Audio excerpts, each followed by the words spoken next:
안녕하세요. 저는 이제 막 작은 사업체를 시작한 40대 중후반의 남성입니다.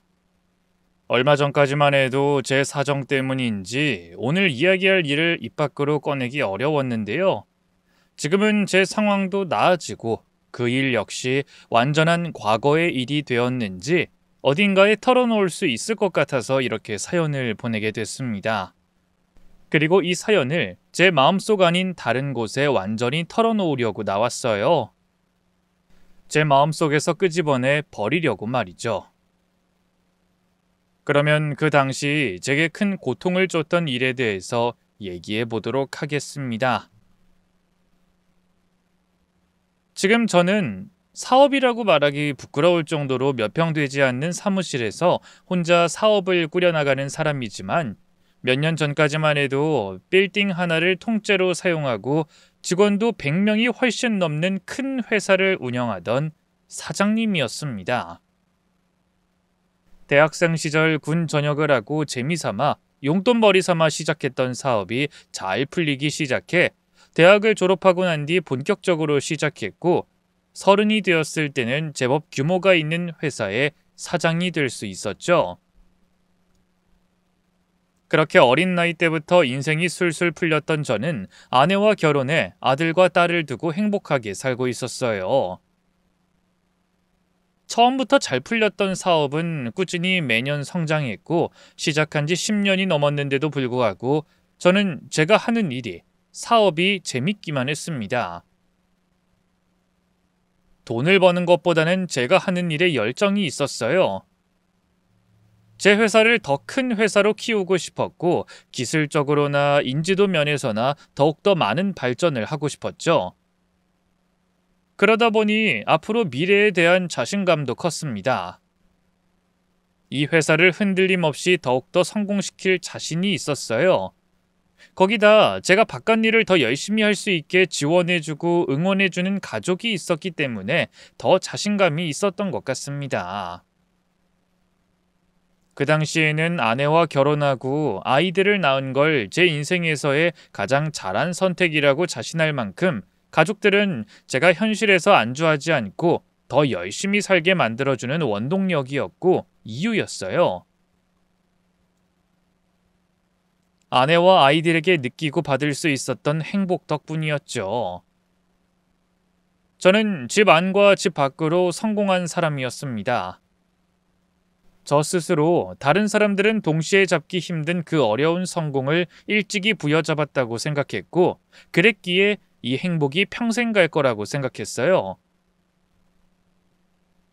아직은 어린 나이, 너무 건방진 생각이라고 할 수 있겠지만, 저보다 인생을 성공한 사람도 행복한 사람도 몇 없을 거라고 생각하며 제 삶에 대만족을 하고 있었죠.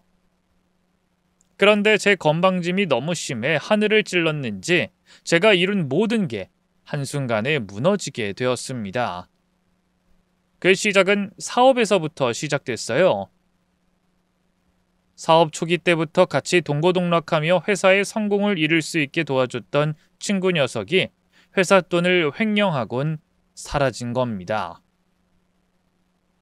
믿었던 친구 녀석의 배신만으로도 사고가 정지되는 충격적인 일이었지만 뒷수습을 빨리 해야 됐어요.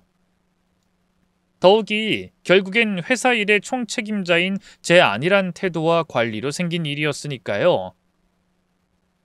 제가 책임지고 직원들과 협력업체의 피해를 최소화하려고 했죠.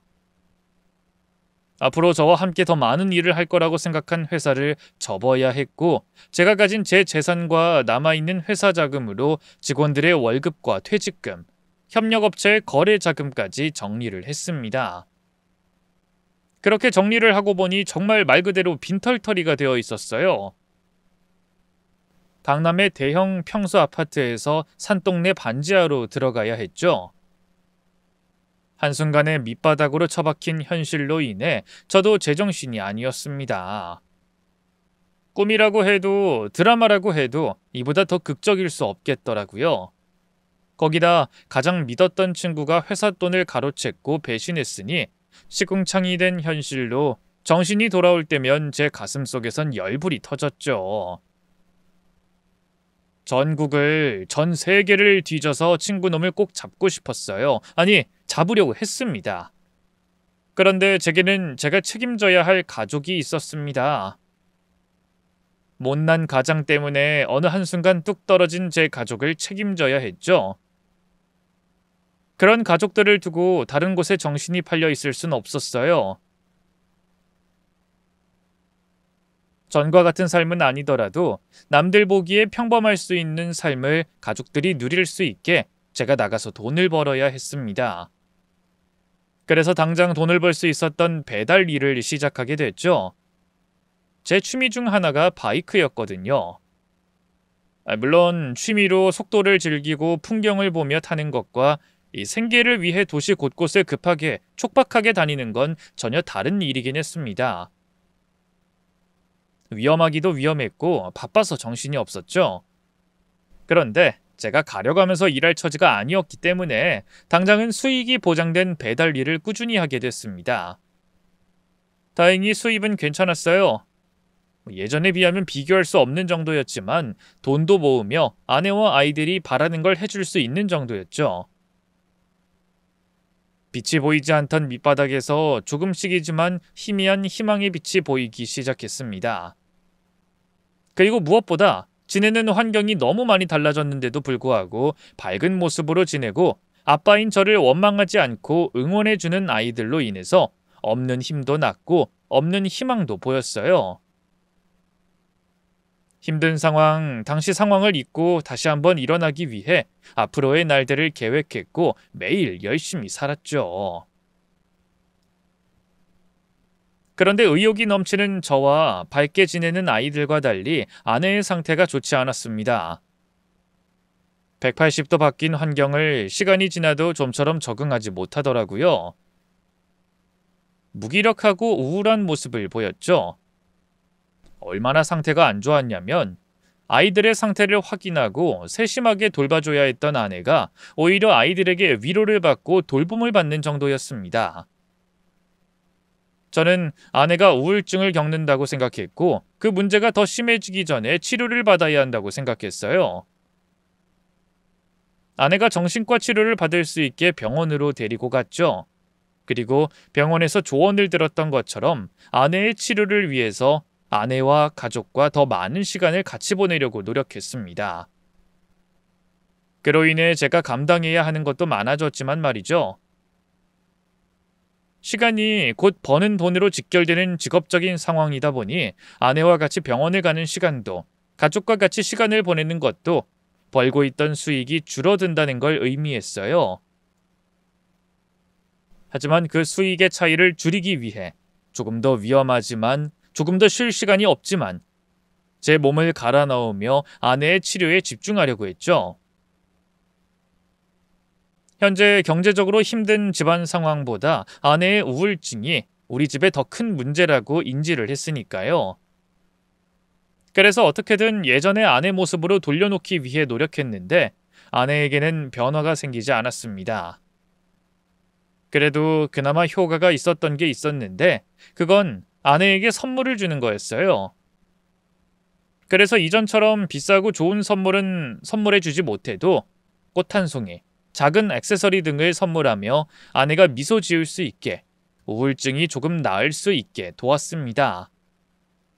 그런데 언젠가부터 집안에서 제가 선물하지 않은 물건들이 보이기 시작했어요. 아내가 직접 산 물건들이라고 하는데 비싼 것들은 아니었지만 가뜩이나 좁은 집에서 쌓여놓은 물건이 많아진다는 건 문제가 되었죠. 여보, 이거 우리 집 앞에 있어서 가져오긴 했는데 전부 우리 집 택배 맞아? 너무 많아서 일일이 확인을 못했거든. 맞아. 한 군데에서 사서 큰 박스에 올 줄 알았는데 다 따라왔네? 다 잘 온 건가? 이게 전부 당신 거라고? 설마 이것도 당신이 요즘에 사는 그런 것들이야? 응. 이거 물건들만 많지 돈은 얼마 되지도 않아. 이렇게 다 해도 10만 원도 한참 안 된다니까? 여보, 당신 취미거리가 생긴 건 좋은데 이렇게 매일같이 물건들을 사는 건 좀 그렇지. 거기다 이 돈보다 우리 집에 놓을 곳을 생각해야지. 지금 우리 방도 모자라서 애들 방까지 당신이 모으는 이 물건들로 쌓이고 있잖아. 스트레스 푼다고 사는 건 좋은데 있는 걸 팔거나 교환해서 이 집에서 감당 가능한 정도로 모으자. 내가 곧 이사 가게 되면 당신 취미거리들 모아놓을 수 있는 방 만들어줄게. 그래서 나보고 뭐라고 하는 거야? 얼마 되지도 않는데 이걸 샀다고 구박하는 거냐고. 아니 그런 게 아니라 사는 건 좋은데 우리 집에서 감당 가능한 선에서. 이런 집구석에서 감당 가능한 게 뭔데? 내가 수백 수천만 원짜리를 사? 뭐 따로 전시를 해? 이거 쓰는데 돈이 얼마나 들고 이거 두는데 공간을 얼마나 차지한다고 나한테 하지 말라고 해? 아니 애초에 당신이 친구를 제대로 뒀으면 이런 일도 없었을 거 아니야? 내가 무슨 잘못을 했다고, 애들은 뭘 잘못했다고 이런 집에서 지옥 같은 생활을 보내야 하는데 이거마저도 내가 못하는 건데! 당신 때문에 내가 아꼈던 백이며 반지며 목걸이며 다 팔았어. 근데 이제 이따위 값도 안 나가는 내 취미거리도 하지 말라고? 그럼 나 뭐 할까? 빚도 다 안 들어오고는 좁은 집구석에서 처박혀 미칠까? 당신이 바라는 게 그거야? 제가 건드리면 안 될 것을 건든 것처럼 이악 물며 신경질적으로 반응하는 아내에게 미안하다는 말밖에는 할 수 없었습니다. 저 때문에 가족들이 고통받는 건 사실이었고 힘든 현실 속 아내가 유일하게 우울한 기분을 날려버릴 수 있는 행동이었으니까요. 이 일 이후 아내가 구입하는 물건들을 보며 다른 말을 꺼내지 않았어요. 괜히 말을 꺼내 다투는 것보다 하루빨리 더 큰 집으로 이사가고 아내의 우울증을 빨리 치료하려고 했죠. 그런데 언젠가부터 그 물건들이 감당하기 힘들 정도로 넘쳐나기 시작했습니다. 그리고 그보다 더 큰 문제는 그 값이 얼마 되지 않다던 물건들을 너무 많이 사다 보니 카드값이 너무 많이 나왔어요. 제가 아내에게 생활비로 쓰라고 준 카드를 제외하고도 아내가 새로 만든 카드 때문에 제가 한 달 번 돈을 전부 다 카드값으로 내야 되는 정도였죠. 그제야 문제의 심각성을 깨달았습니다. 저번처럼 아내의 우울증에 도움이 된다고 놔둬선 안 되겠다는 생각이 들었죠.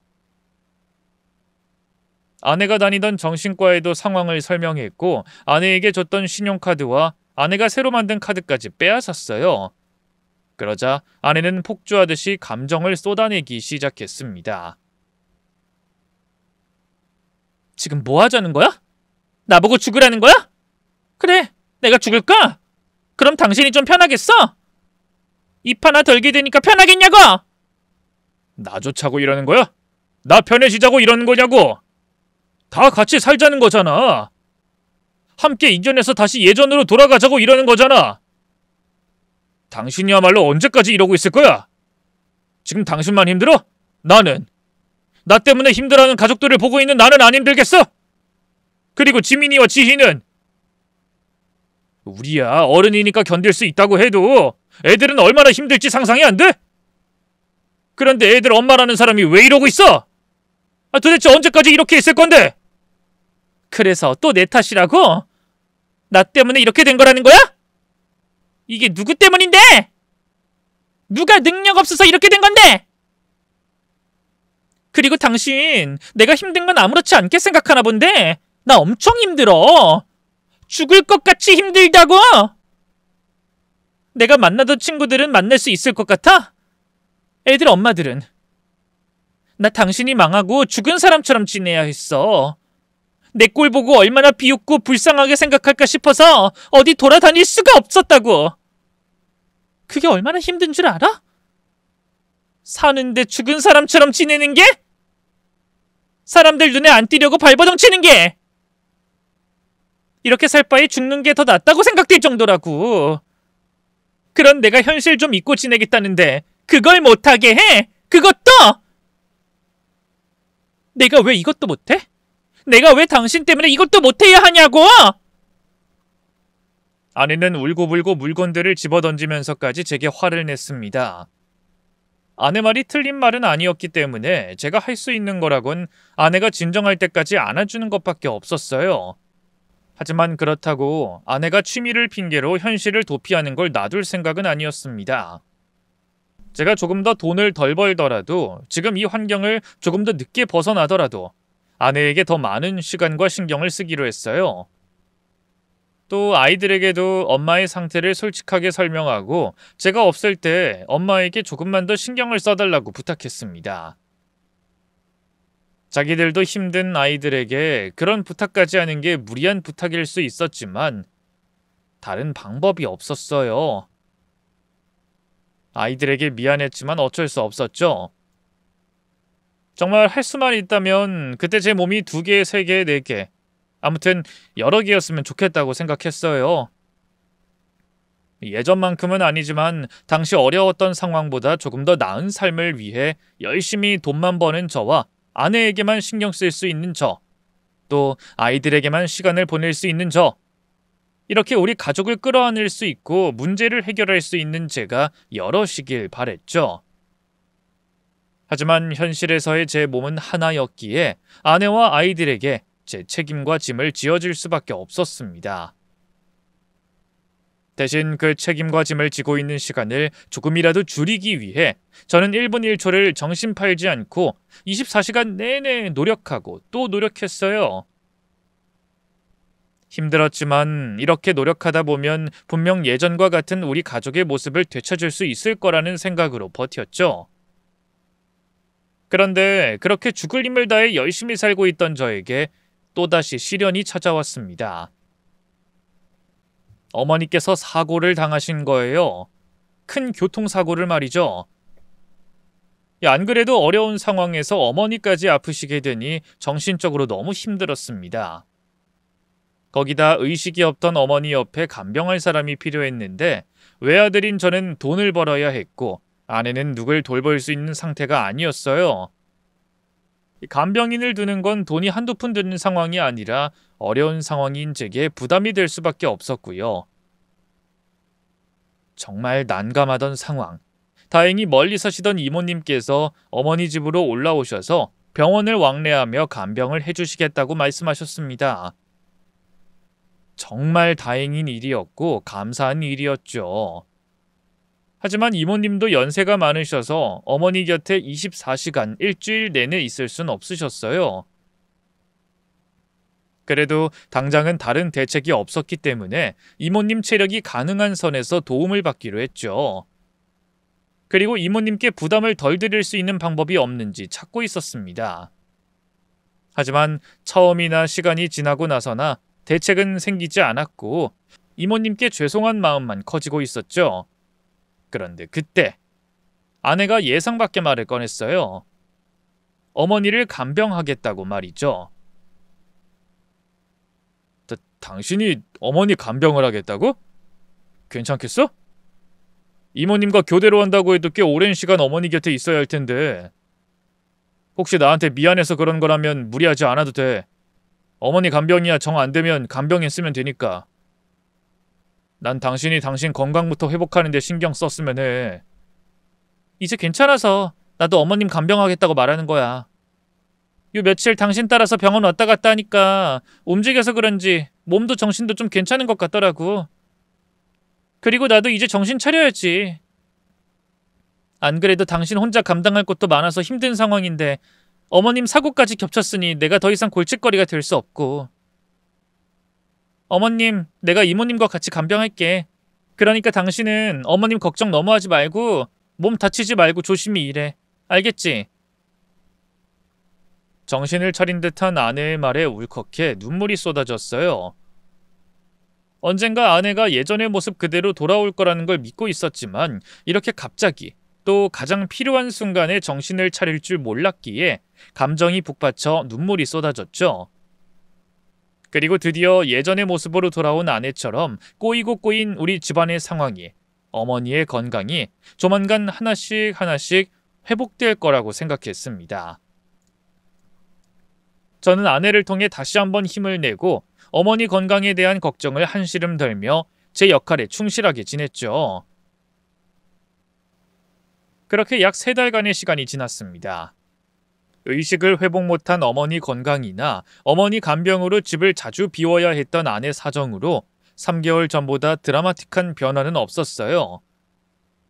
하지만 제가 가졌던 마음가짐이 달랐고 좋아질 거라는 믿음 때문에 전혀 낙담하지 않았죠. 그런데 오뚜기처럼 계속해서 일어서려고 하는 저를 시험하는 것처럼 또다시 시련이 찾아왔습니다. 이번엔 아무리 정신력이 강한 저라고 해도 크게 충격을 받을 수밖에 없는 일이었죠. 몸이 피곤하다고 생각되어 원래 하려던 배달 일보다 마감을 빨리 하게 됐던 저는 병원에서 어머니를 간병하고 있을 아내 생각에 깜짝 놀라게 해주려고 아내가 좋아하던 간식과 선물을 사서 병원으로 갔어요. 병원에 도착해서는 오토바이를 주차해 놓고 병원 안으로 들어가 복도에서부터 조심히 움직였습니다. 아내에게 들키지 않으려고 말이죠. 그리곤 병실 안에 아내가 없는 걸 확인하고서는 어머니가 누워 계시던 옆 침상으로 가 커튼을 둘렀어요. 어머니가 계시는 병실이 4인실이었는데 다른 침상의 경우 자주 환자가 바뀌어 빌 때가 있었거든요. 그때는 어머니 침상을 제외하면 다른 침상은 전부 다 비어 있었고요. 그래서 제가 아내를 깜짝 놀라게 할 계획을 세웠던 겁니다. 어쨌든 아내 몰래 병실 안으로 들어와 자리를 잡았던 저는 간식을 세팅하고 선물도 꺼내 포장 상태를 확인하고 있었어요. 그러던 중 아내가 병실 안으로 들어왔죠. 그런데 제가 기대하는 것과 달리 아내는 혼자가 아닌 의사 선생님과 함께 병실 안으로 들어왔습니다. 저는 아내를 위한 이벤트를 미루고 숨을 죽인 채 있었죠. 그때 아내 입에서 놀라운 말이 튀어나오기 시작했어요. 제게 큰 충격이 되었다던 그 시련이 시작됨을 알리는 말이었죠. 다른 방법은 없는 거야? 난 왠지 잘못될까봐 찜찜해. 왜 요즘엔 증거 안 남는 약물도 있다면서. 그런 거 사용하면 안 돼? 약물은 함부로 사용했다가 더 문제될 수도 있어. 약물을 사용하는데 기록도 남지. 만약 당신 남편이 의료진 과실로 문제 삼아서 검사라도 하겠다고 하면 시간에 따라 약물이 검출될 수도 있다고. 오히려 내가 주의를 끄는 동안 자기가 직접 하는 게 더 나을 거야. 그래서 호흡기 때문에 죽는 건 맞는 거야? 혼자서 호흡할 수도 있잖아. 그럴 일 없으니까 걱정하지 마. 나 의사야. 내가 그걸 모르겠어? 그나저나 자기야말로 확실하지? 사망보험금 말이야. 나도 확실하지. 내가 어머님 곁에 몇 년이나 있었는데. 그리고 옆에서 이 보험이 좋다 저 보험이 좋다 귀에 딱지가 않게 들었는데. 우리 어머님 자기 몸 얼마나 챙기는 사람인지 알아? 그래서 여기 입원비도 그 전에 들었던 보험 덕에 있는 거잖아. 보험금이 정확하게 얼만진 모르겠지만 우리 남편 잘 나갈 때 용돈 많이 받아가며 들었던 보험이라 아마 장난 아닐 거야.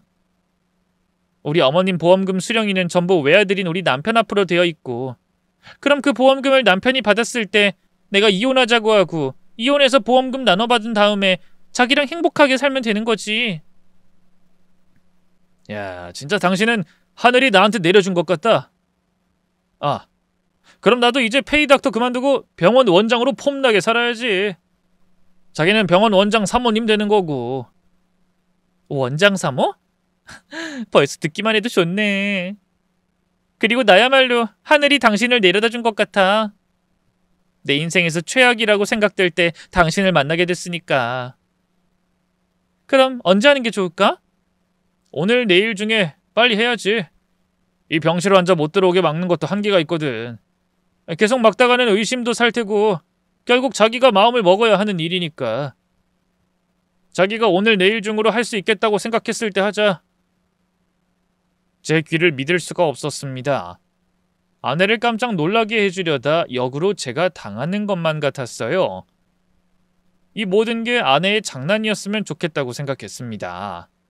그런데 장난도 정도가 있잖아요.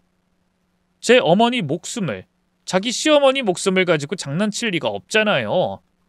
그리고 제가 듣고 있던 아내와 의사의 대화가 진심이라는 거였어요.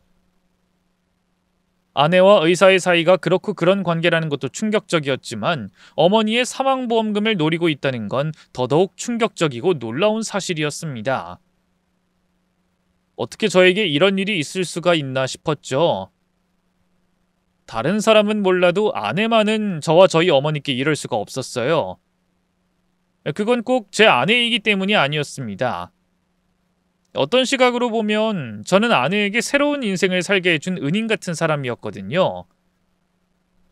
아내를 사랑하던 시절에는 이렇게 생각해 본 적이 없었지만 객관적으로 따지면 아내는 저와 비교했을 때 한참 못난 사람이었습니다. 학력이든 집안 형편이든 외모든 뭐든 간에 말이죠. 저는 평범한 중산층 집안에서 태어나 명문대를 졸업해 일찍이 사업까지 성공하며 또래보다 사회적으로, 경제적으로 많이 앞선 사람이었어요. 그에 비해 아내는 가정폭력에 형편도 좋지 않은 집안에서 태어났고 학력은 실업계 고졸이었으며 제 눈엔 예뻐 보였지만 주변 사람들에게 받는 외모 평가는 좋지 않았죠. 그렇지만 마음씨 하나는 정말 좋은 사람이었습니다. 아내와는 제가 대학을 졸업해 사업을 본격적으로 시작할 때 사장과 아르바이트생으로 만나게 됐는데 그때 저뿐만 아니라 사무실에 있던 사람들을 알뜰살뜰히 아내가 챙겨줬어요. 거기다 착하고 마음씨가 여려서 자기 잘못도 아닌 다른 사람의 실수에 자기가 마음을 졸이고 신경을 쓰는 사람이었죠. 그 마음씨가 예뻐 보여서 아내에게 이성적인 호감을 가지게 됐고 만나다 보니 더 맑고 착한 사람이라는 걸 알게 됐습니다.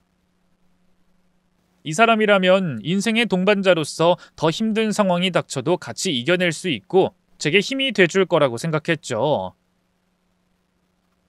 그래서 아내와 결혼했고 행복한 생활을 하다 추락했을 때도 아내를 믿고 있었던 건데 그 믿음의 결과가 결국은 배신이었습니다.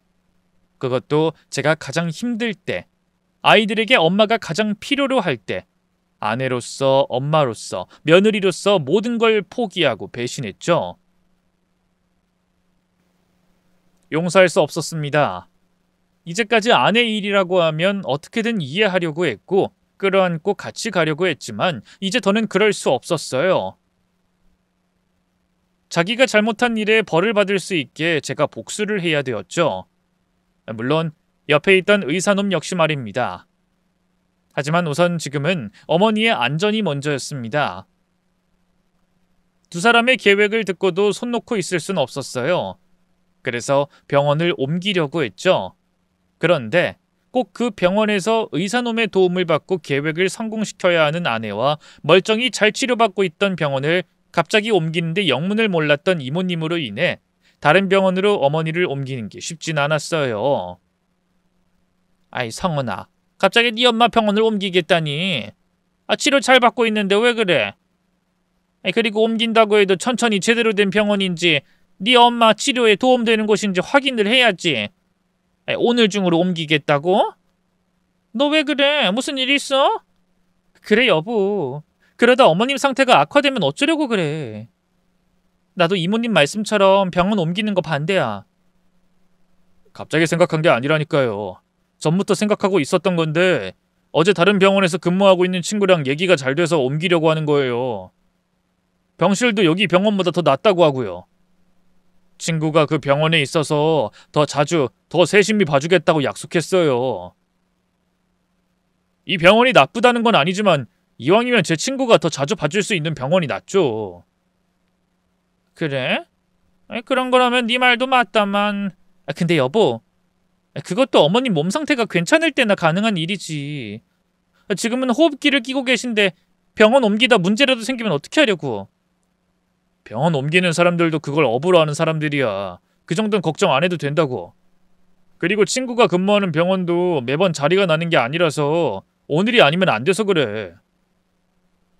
우리 어머니 일이고 내가 이 집안의 가장이니까 어머니 일은 내가 하자는 대로 하자. 그렇게 이모님을 겨우 설득시키고 아내의 의견은 못 들은 척하며 어머니를 그 의사 주변에서 멀리 떨어지게 할 수 있었어요. 그리고 거짓말이 아니라 제가 사업하며 알게 됐던 지인이 그 병원에 있어서 특별히 양해를 구하고 어머니가 입원한 병실에 CCTV를 설치할 수 있었습니다. 그걸로 자신들의 계획을 포기할 아내와 의사놈은 아니었지만 우선은 어머니를 향한 위협을 미룰 수 있었죠. 그때부터 저는 두 사람 불륜 증거를 모으고 두 사람이 이렇게까지 하는 이유를 알아내려고 했습니다. 아내야 뻔했어요. 저를 만나 신분이 수직으로 상승한 것처럼 사모님으로서 남부러울 것 없이 지내다 한순간에 추락하게 됐으니 그 삶을 견딜 수가 없었던 거겠죠. 그거야 우울증이던 아내의 상태만 보더라도 알 수 있었습니다. 그런데 의사놈은 도대체 왜 그런 짓을 하는지 이해가 되지 않았어요. 의사에다가 유부남인 놈이 뭐가 부족해서 사람의 목숨까지 빼앗고 사망보험금을 노리는 건지 이해가 되지 않았습니다. 의사놈에 대해서 더 자세히 알아보기 위해 사람까지 써가며 뒷조사를 시작했죠. 그리고 놈의 뒷조사를 맡기고 얼마 되지 않아 놈에게 도박빚이 있다는 걸 알게 됐습니다. 인터넷 도박빚이었어요. 하지만 그 빚이 의사 월급으로 해결하지 못할 만큼의 빚은 아니었습니다. 물론 몇 달, 몇 년이 걸려서 갚아야 되겠지만 못 갚을 건 아니었어요. 거기다 사람의 목숨을 노리면서까지는 더욱더 아니었죠. 그런데 조금 더 깊숙이 알아보니 놈이 제 아내와 불륜을 저지르면서까지 이혼하고 저희 어머니의 목숨을 노리면서 보험금을 노리는 근본적인 이유를 알게 됐죠. 그놈, 현대판 대릴 사위였습니다. 의사놈의 부인 집안에 돈이 많았고 그놈의 장인이 같은 의사로서 명망 있는 분이더라고요. 그게 다른 사람들에게는 좋은 조건이 되겠지만 녀석에게는 족쇄가 됐나 봅니다. 아내의 휴대폰에서 그 의사놈이 자신의 아내와 처가 식구들에 대해 말할 때마다 이유 모를 원색적인 비난과 열등감이 느껴지는 표현을 보며 느낄 수 있었죠. 그래서 처가 식구들에 대한 스트레스를 풀기 위해 도박을 한 것 같았고 제 아내와 바람 피우다 보험금에 대한 걸 듣고 서로 뜻이 맞아 이런 파렴치한 계획을 세운 것 같았어요. 아내는 의사 남편으로 갈아타 다시금 다른 사람들의 부러움을 받는 위치가 되고 싶은 모양이었고 그놈은 처가 식구들에게 벗어나고 저희 어머니 사망보험금을 나눠 가지게 된 제 아내와 재혼에 병원을 차릴 비용을 충당하려는 이해관계가 맞아떨어진 겁니다. 그 정도로 두 사람의 관계와 상황이 정리가 되자 저는 의사놈의 아내를 곧장 찾아갔습니다.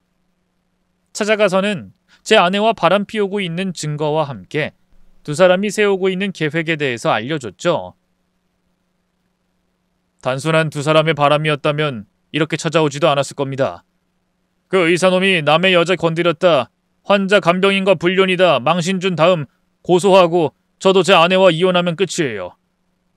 근데 가정이 있는 사람들끼리 배우자 뒤통수를 친다는 걸 알고 저 혼자만의 복수로는 부족하다 싶었습니다. 복수를 하더라도 양쪽에서 정신없게 아주 죽을 맛이라고 느껴지게 해야 된다고 생각했어요.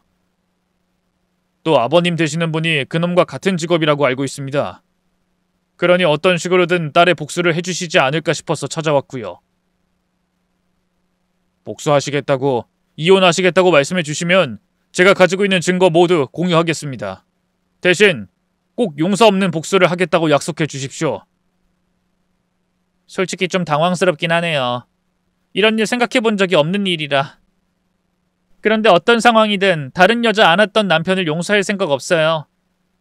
저희 아버지 의사까진 제가 대답해 드릴 수 없겠지만 저는 그 인간 평생 후회하게 만들 거예요. 저와 이혼하고 부인과 결혼하더라도 후회 속에서 살도록 만들 거라고요. 그러니 그 인간 나락으로 떨어지게 만들 복수는 걱정하지 마시고 오늘 보여주신 증거들 제가 다시 한 번 더 확인할 수 있게 건네주셨으면 좋겠습니다. 그럼요, 당연하죠. 그러려고 제가 애초에 사본을 준비해 왔는데요. 얼마든지 확인하셔도 됩니다. 그리고 앞으로 제가 증거를 모으는 즉시 두 사람이 만나고 있는 걸 확인한 즉시 공유하겠습니다.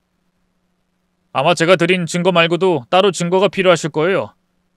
제가 이혼하는데 또 고소하는데 필요한 증거를 모은 법 알려드릴 테니 그렇게만 하시면 될 겁니다. 그럼 앞으로 언제 고소하실 거고 어떤 식으로 나머지 복수를 하실 건지 계속 얘기 나누도록 하죠. 배우자가 바람 피운다는데 가만히 있을 사람이 어딨겠어요.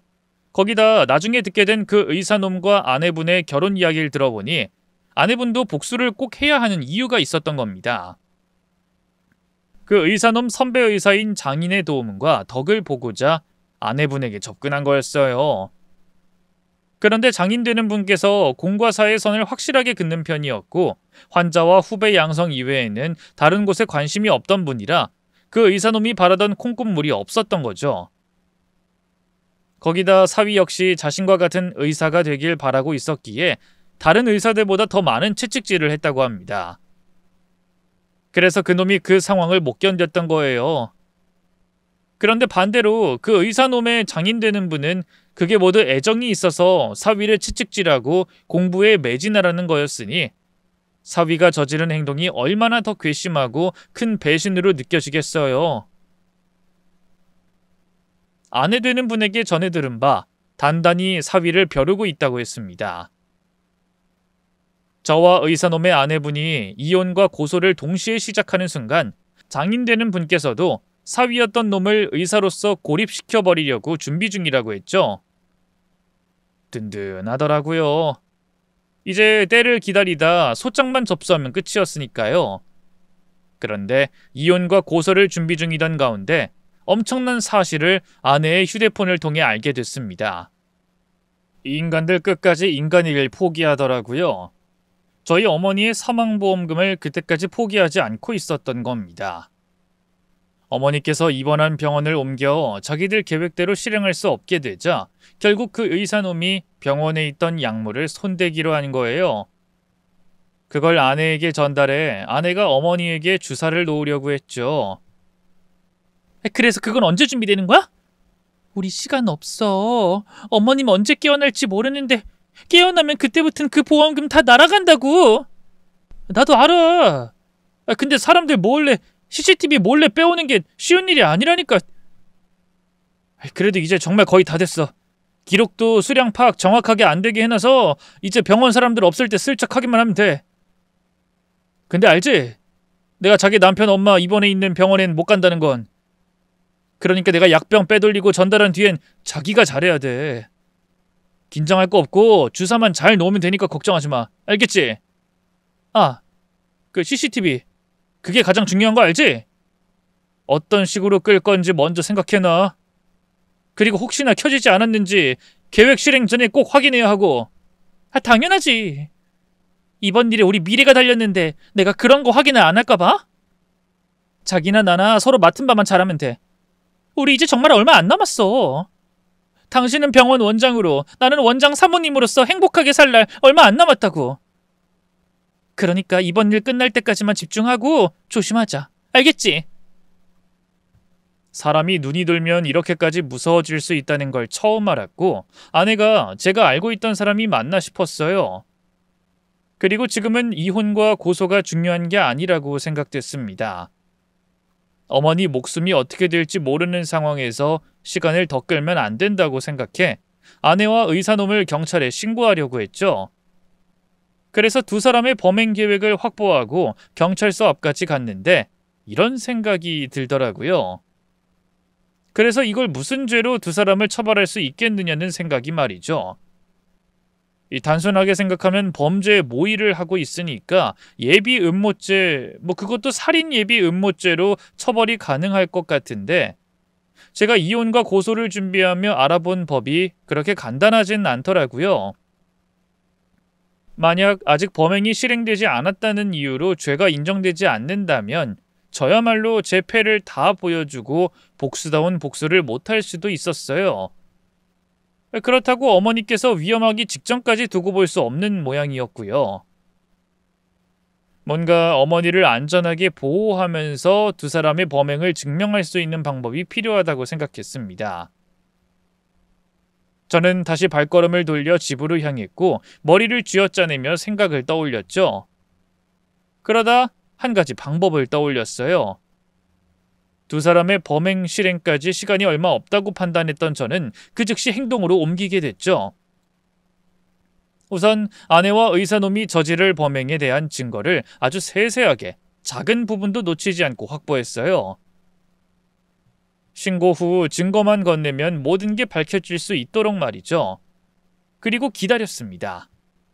의사놈이 아내에게 약물을 빼돌렸다는 연락이 올 때까지 두 사람이 만나 약물을 전해줄 때까지 말이죠. 그리고 그때부터 한시도 아내에게 눈을 떼지 않았어요.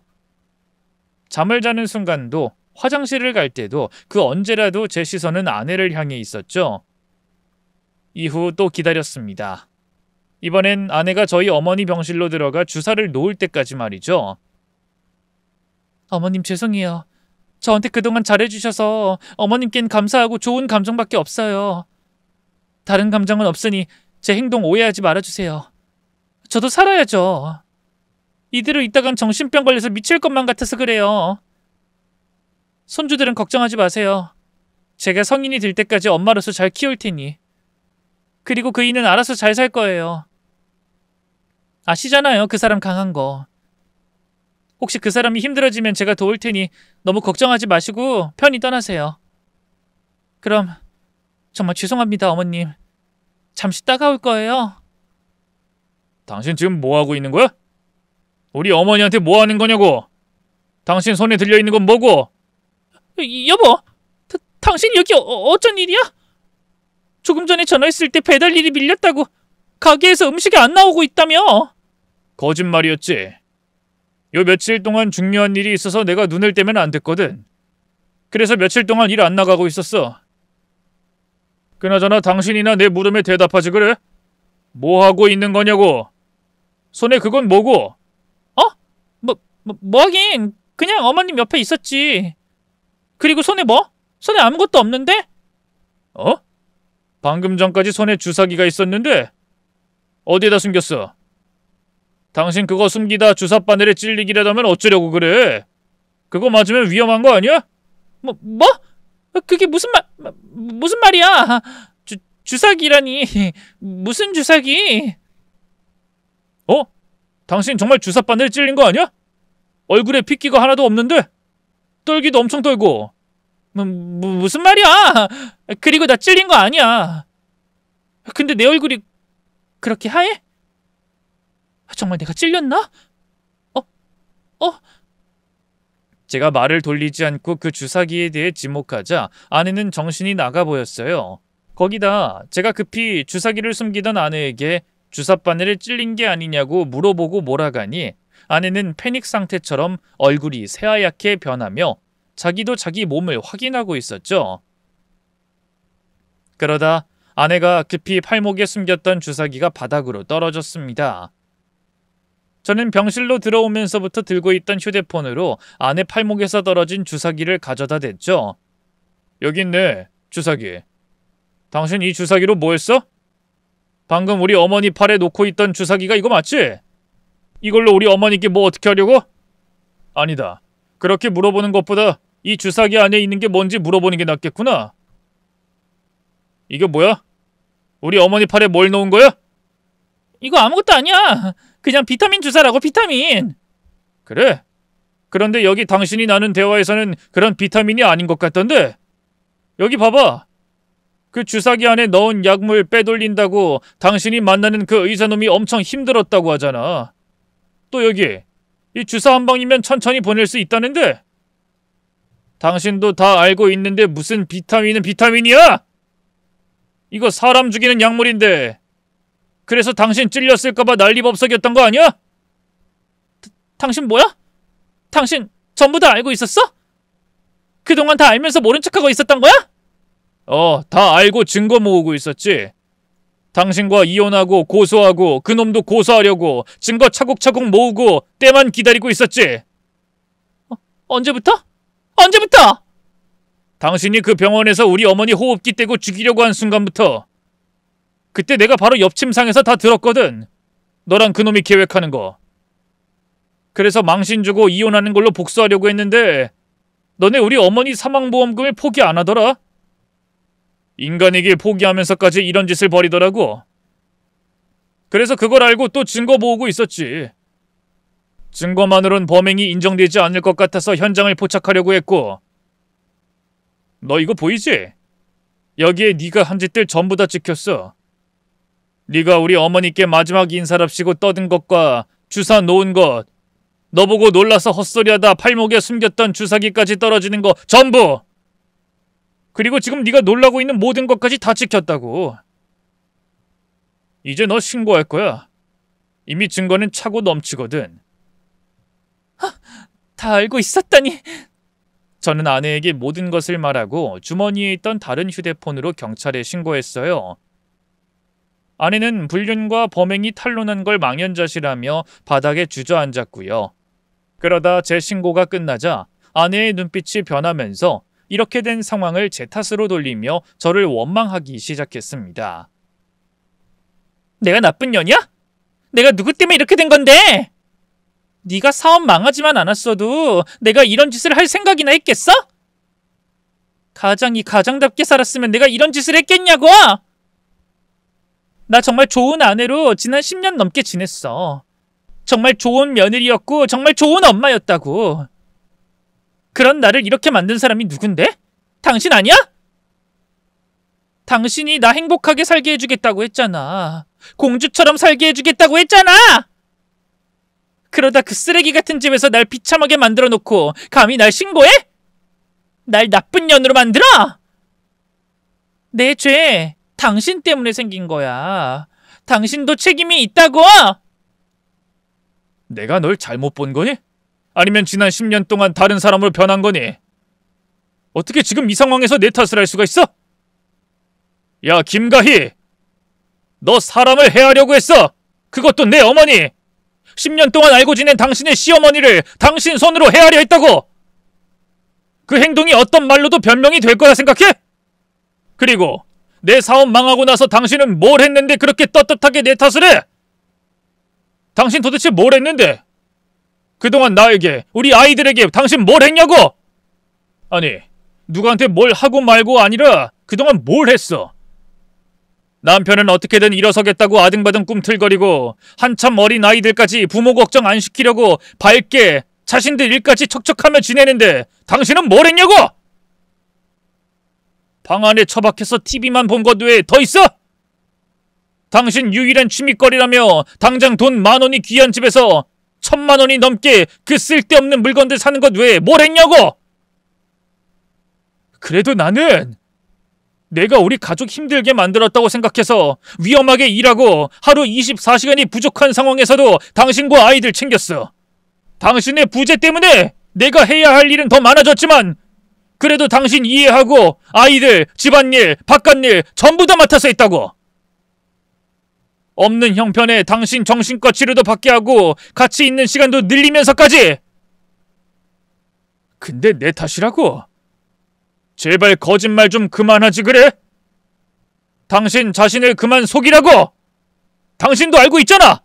당신 그 허영심 때문에, 욕심 때문에 당신이 자초한 일이고 이제 당신은 무서울 정도로 잔인한 사람이 됐다는 걸. 당신이 자초한 거야. 돈에 눈이 멀어서 자초한 거라고. 그러니 남 탓하지 마. 용서도 바라지 말고. 아니야. 아니라고! 그럼 당신은 나와 뭐가 달라? 당신도 나랑 똑같잖아. 날 나쁜 년으로 몰아가지만 결국 당신도 돈과 성공에 눈먼 놈 아니야? 그러니까 당신 엄마 살릴 수 있는데도 방관하고 내 죄만 묻고 있지. 결국 당신도 당신 어머니 사망보험금으로 일어서려고 내가 주사를 놓을 때까지 방관하고 있던 거 아니야. 당신 나랑 한패인 거야. 당신이 당신 엄마 죽인 거라고. 정말 끝까지 발악하더군요. 어머니의 안전을 가장 우선시하던 저를 몰아세우면서까지 말이죠. 그래서 아내가 몰랐던 사실에 대해서 알려줬습니다. 누구 어머니를 죽은 사람으로 만드는 거야? 우리 어머니가 왜 돌아가셨어? 당신 눈에는 안 보여? 우리 어머니 멀쩡히 살아계신 거 안 보이냐고? 그거에 아직 약물이 반응 안 해서 그렇지. 결국엔 약물 때문에 돌아가실 거 아니야. 당신 지금 무슨 소리라는 거야? 약물이라니. 방금 전까진 당신 입으로 비타민 넣었다고 하지 않았어? 당신이야말로 나 가지고 놀아? 당신 입으로 다 말해놓고 왜 이제 와서 헛소리야? 헛소리가 아니라 정말 당신이 놓은 주사기 안에 약물이 비타민이라서 그래. 당신이 말한 약물은 이거 아니야? 당신이 만나는 의사놈이 준 거 이거 말이야 이거. 저는 주머니 속에서 비닐 하나를 꺼내들었습니다. 바닥에 떨어진 주사기와 똑같은 주사기가 들어있는 비닐이었죠. 그리고 그 주사기가 원래 범행의 준비물이던 주사기였어요. 그 의사놈이 빼돌린 약물이 들어있는 주사기였죠. 아내는 그걸 보고 제가 말하는 걸 이해했습니다. 그리고 난도의 한숨이었는지 아니면 어떻게 해도 제 손바닥에서 놀아난다는 생각에 뱉은 한숨이었는지 크게 숨을 내쉬고 고개를 푹 꺾었어요. 제가 신고한 경찰이 올 때까지 아무 말도 못하고 자리에 앉아 있었죠. 저는 경찰서로 같이 가 제가 가지고 있던 증거를 모두 제출했습니다. 그리고 그 즉시 의료법 위반과 살해 모의, 살인 미수로 그 의사놈을 붙잡았죠. 이후 경찰에서 진행하는 대로 또 제가 준비하던 이혼과 고소건이 순서대로 진행되었어요. 아내와 의사놈 모두 저질렀던 죄가 인정됐고 저지른 짓에 대해 합당하다고 볼 수는 없지만 제법 긴 징역을 받게 됐습니다. 제가 진행한 이혼과 고소건 역시 승소했고 의사놈의 아내분이 진행한 건도 이변 없이 승소하셨고요. 그렇게 아내를 향한 제 복수와 아내가 저지른 죄에 대한 처벌을 할 수 있었지만 그 다음이 문제였어요. 아이들에게 엄마의 상황과 우리와의 관계에 대해서 설명해야 했으니까요. 집안 사정도 좋지 않은 상황에서 아이들이 또 한 번 힘든 현실을 받아들일 수 있을까 걱정이 됐죠. 그래도 다행히 첫째가 잘 받아들여줬고 저를 이해해줬습니다. 둘째는 아직 상황을 이해하기 힘들 것 같아서 선의의 거짓말을 하게 됐고요. 이후 저는 전보다 몇 배로 더 열심히 살았습니다. 아이들에게 어쩔 수 없는 엄마의 부재를 채워주려고 더 나은 환경으로 어서 빨리 옮기려고 말이죠. 노력은 배신하지 않는다는 말처럼 다행히 지금은 망했을 때에 비하면 비교도 할 수 없는 삶을 아이들과 함께 보내고 있어요. 위험한 배달 일은 아이들 때문이라도 그만두고 다시 제 사업을 시작하게 되었고요. 이제 정말 좋아질 일만 남았다고 생각합니다. 그 일이 있고 어머니께서 의식을 회복하시고 저도 아이들도 전보다는 나은 환경으로 한 계단 올라왔으니 말이죠. 앞으로는 두 번 다시 아이들에게 힘든 상황을 겪지 않게 하기 위해서라도 실패하지 않을 겁니다. 제 다짐을 여러분들과의 약속으로 남기며 꼭 잊지 않고 지키기 위해 노력할 거예요. 그럼 저는 이만 여기서 글을 마치고 돌아가 보겠습니다. 사연 끝까지 읽어주셔서 감사드려요. 여러분께서도 부모님과 자식들과 함께 행복한 하루하루 보내시길 바라겠습니다.